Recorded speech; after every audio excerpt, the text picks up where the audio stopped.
Studios, this time by Dr. Chris de Kock. He's an independent crime analyst whose work focuses on crimes of this nature. Good afternoon, Doc. Always a pleasure having you on the SABC News Desk.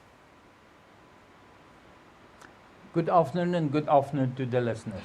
Chris, you just heard Annalise on that previous clip talking to us about the increasing brazenness of the attack on the cash services sector.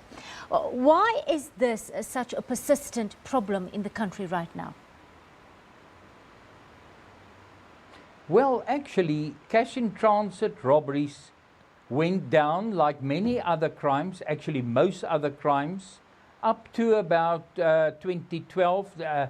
Cash in transit actually went down till about 3 years ago, and then suddenly it turned around and is now terribly on the increase. I've just heard that SABC released figures this afternoon where they say that the cash in transit robberies for the first 5 months of this year, well, we are not fully through the 5 months, have doubled since last year.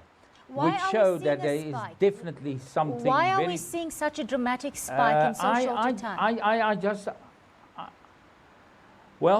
Actually, I think one of the main reasons is we don't have intelligence. I think the police does not have intelligence, and that the cash in transit robbers now find it much easier to do this type of robbery. Also, the way that they are doing it is actually impossible for just the ordinary police station to handle this kind of situation. Can you imagine when 2 cash in transit vehicles are being stopped and then people are being shot at, and then eventually they blow up the vehicles, they blow up the safe to get to the cash, and they've got tremendous firepower. And it's only after that the police then arrive on the scene with a show of force. So I think the groups are more brazen. They are more prepared to use any kind of violence. And I just think the police just don't have the intelligence to know that this is going to happen. Often in cases like these, in major heists, we've seen police involvement, we've seen policemen that have been convicted and doing time. It's not the first time that we've seen police involved here. Just how bad do you think the rot has set in the SAPS right now, Doctor? And will the stringent prison sentences really act as a strong deterrent at this point, do you think? Well, I think that corruption is not a problem from today and yesterday, but I think corruption was always there, and it may have increased. I now see that they have arrested, in all probability, they've arrested a police officer in this specific case, and there were other cases where police officers were involved.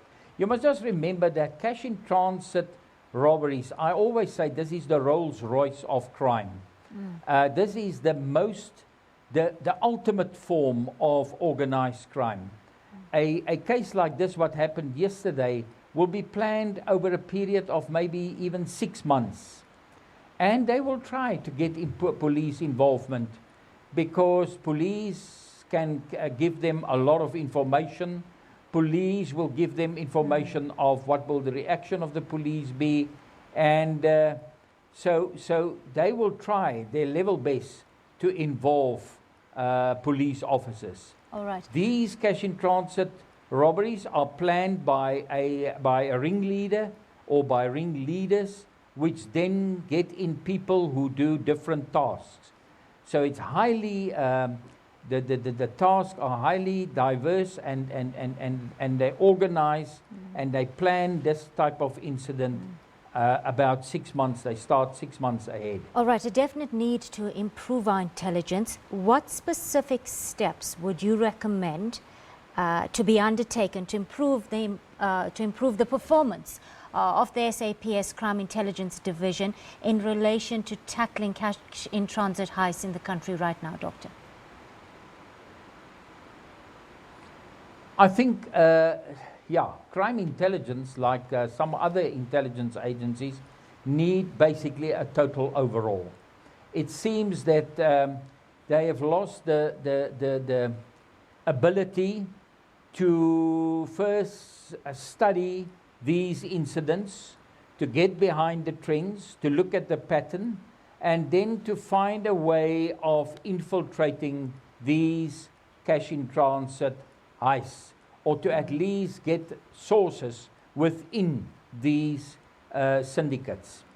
I think that's the main problem when it comes to the gathering of intelligence, and a lot of work have to be done to overall crime intelligence and get them ready for this task. Just one more question before I let you go, Doctor. We always have strategies in place, new ones even, to tackle these sorts of crimes. How do you think the best way is it to, when it comes to its implementation and assessing the actual impact, and who should actually carry out these kind of assessments? Well, look, there's also organizations like SABC, which was specifically created to look at cash in transit and bank robberies. And I think SABC can do a lot, and I think SABC have already done a lot. And SABC were very, very active in the decrease in bank robberies about 10 years ago, plus minus. And they also succeeded together with the police, because SABC and the police had a very healthy working relationship. I don't know if they still have it, where they worked together and they actually succeeded in decreasing robberies of cash in transit. One should also remember that when it comes to robberies of cash in transit, there's a lot of technical things that can be done. You know, on your vehicles, you can maybe implement things. I know many years ago they looked at the possibility of implementing a type of foam that can be released within the vehicle if the vehicle land in a transit heist situation, where this foam can then fill up the vehicle and harden in a very short space of time, so that the robbers can't even reach the safe. Now, I don't know what happened with those kind of plans, or if it was impractical. Dr. de Kock, very quickly, if members of the public are driving on a road or in a neighborhood where cash in transit crime is underway, what should we do to best protect ourselves in a high-risk situation like that? Well, that's a very interesting question. When I see a transit vehicle, even at the shopping center, I try to get as far as possible from that vehicle. But if you on a highway like yesterday and a few other cases that we had, and you see this cash in transit, you must look far ahead. And if you see this, the first thing is to stop. And the second thing is to put on your hazards and your lights and try to get away from the scene.